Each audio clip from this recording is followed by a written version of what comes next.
I'm Ken Saunderson with the Seattle Propeller Club, and today I'm joined by Darius Rogers, the tug captain with Foss Maritime. Thanks for joining us today, Darius. Ah, Glad to be here. Thanks for the invite. Hey, Darius, why don't we start by having you tell us about your job? What do you do at Foss? I currently at Foss Maritime. I'm a senior captain on a ship assist tugboat in Tacoma. You do ship assist. What is that all about, and what's entailed with docking a ship like that? We see the ships coming in and out. The ships are generally built to go straight efficiently, to carry the most amount of cargo and use the least amount of fuel as possible. And but they're very they maneuver very poorly generally. Then confined areas they can't do it. Cruise ships are an exception, but so that's where ship assist tugboats come in. We come in, we put a lineup or up to 3 lines on a ship if needed, and maneuver that ship to the dock. And then when they're done working our cargo, we'll take them off the berth and then get them out into the whatever bay that they're closest to, and then get our lines back and send them on their way. Wow, what a fabulous job. What does your average day look like, Darius? My average day is, well, it starts off, we work a 15 on, 15 days off rotation. And it's, we, right now I'm running a vessel that I'm the single captain on there. I don't have a mate. It's just myself and a deckhand or an engineer. And my day looks similar to a call out vessel, but we're considered a non-liveaboard. So on those 15 days we're responsible to cover the jobs that are assigned to the vessel from our dispatch. And again, I can't work, or I haven't mentioned that yet. There's the STCW, work rest periods. I can only work 12 hours a day, and you have to have so much rest, and following those. And so my usual day is, dispatch will usually call me and say, "Hey, this job's coming up, and so and so ship's coming in at this time." And now with AIS being on ship tracking apps on our phone, we just watch the ship come in. We can get their ETA. We also have marine exchange steel, and as well as our dispatch has a screen that we can log on to and see all the orders, all the jobs assigned to the vessel that I'm operating or managing, basically. And so it comes in, we do the work. I tell it what time the crew to show up and tell them the game plan, and then we go out and meet the ship, and then establish radio communication with the pilot on board and come up with a plan, and then get it done. And then so it's a little different. The vessel I'm on is, we don't live on the boat, so we those of us who work on it live nearby, and so I have to make time to come in for maintenance, cleaning, service. Well, it's maintenance, but so it's a little different, but so far it's been working out pretty well. From this the conventional, I guess the way you said, where we live on the boat for our 2 weeks, and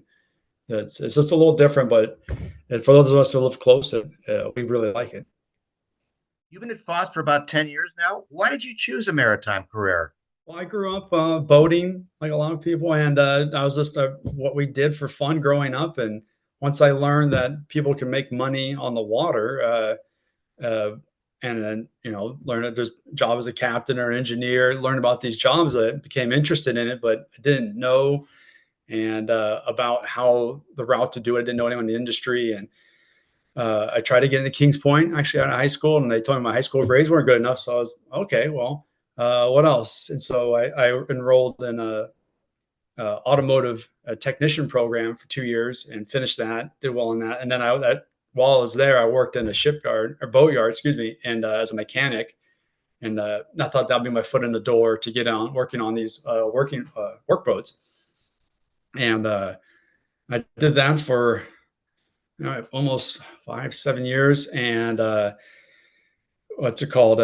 Just the working going. I didn't know there was a school for even marine engineering. I didn't know that was out there. And so I thought, learning diesels from the tech school would translate well, and it did.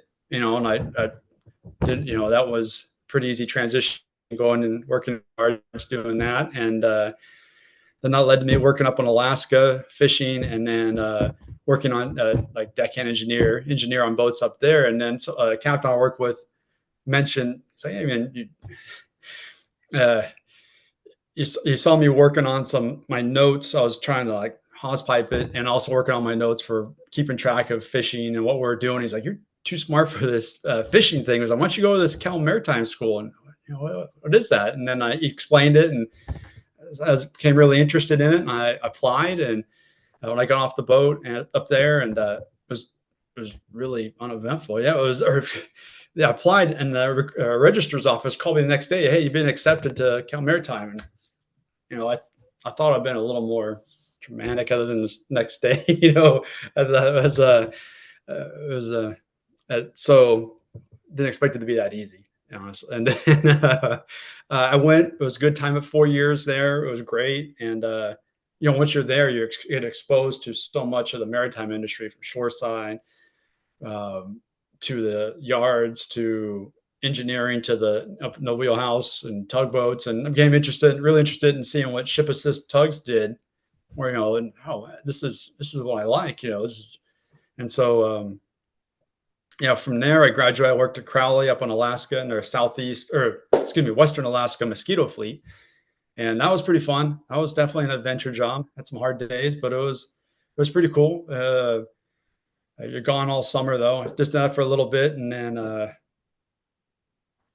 when coming out of the academy, you apply to so many different areas. Then I got other job offers started coming in. One was with a tanker company, and made a lot more money, and it sounded interesting. And so I had the requirements of my PIC as tankerman before. So I went and did that, and uh, I learned a lot working on tankers, from working on deck to the amount of professionalism that they have in the officers on U.S. flagged Jones Act tankers is just you got to really know the electronics from the radar to the ectis, just really driving that home, just that professionalism. And that I'm grateful for that, for people taking time to show me all that stuff. And then I missed working on tugboats. I didn't like being on autopilot for days. I like the maneuvering and doing things in the harbor that I got a little taste for when I was at the CMA.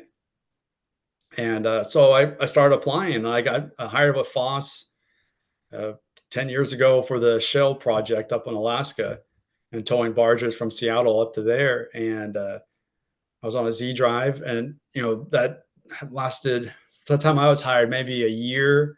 And then that all one started slowing down. I kind of see this ain't going to be a long-term thing. And so my goal was always to work in the harbor, and and eventually work for a pilot association. So I I got hired with Foss Maritime in Richmond in the San Francisco Bay, and the tug I was on was a Z drive up for the ocean tug, and I was like, oh, this will work great. I can transition straight to a ship assist harbor tug, and when you come back, your new place, you have no seniority, you're on the bottom of the list, and so it's kind of like, hey, well, that's great. Well, you're gonna have to start on a conventional. So all right, and so it wasn't through. And so I put my time on a conventional, working on deck. We're moving bunker barges, and then eventually got to the wheelhouse.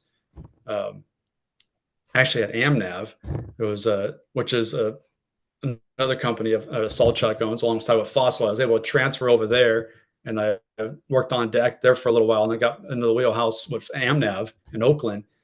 Was the first, not with Foss, and it was a good experience. I was running a conventional ship assist tugboat, which was one of the last people to really do that kind of work of doing tow line work, and this lazy stern line stuff. I was At the time, I was like, this kind of, but it was cool to have that experience and understanding and doing it, and because it's not around anymore, and a lot of the pilots don't even know how to. It's just not around. The newer Z drives are so much better, and much more maneuverable, and uh, and forgiving, for especially with different the higher speeds. And so when I was there, I also came in and really buckled down and finished my training on for Z drives. And then shortly after running a conventional tug there at I moved into the wheelhouse there, running a Z drive, a Dolphin class tugboat. And then about 4 or 5 years ago, I transferred up here to Foss Maritime in Puget Sound. Wow, what a career path. I love your passion for what you do and how you do it and working the harbor tugs and really fulfilling your dreams, it sounds like, which is great. If someone who's interested in a maritime career, what kind of advice would you give them? Well, first I'll go to a maritime academy. It's great. It's 4 years. You're done. You're out with all their license, whatever you choose, engine or deck, and all the certs, your STCWs, and you get a bachelor degree as well.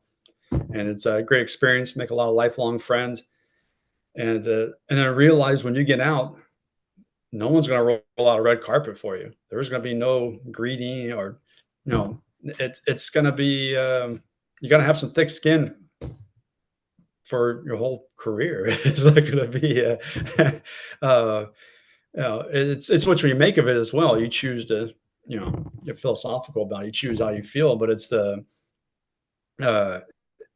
just anticipate that you're gonna those of us that stick around, we really like it, and I really do. I look forward to coming in on the boat and running and moving ships around. I just really enjoy it, and so uh, uh, for those of us who do, we stick around and we continue to do it. So it's the advice, yeah, Cal Maritime. Uh, have some thick skin about a lot of it because you're not gonna. Uh, it's there'll be some bumps in your way. Don't expect to There's no shortcuts to the wheelhouse. You're going to have to spend some time on deck and learn it. And you might not like it at the time, but looking back, I'm very grateful for that time, and made me much better as a captain now, just knowing everything that goes on down from the yard all the way up to what I do now.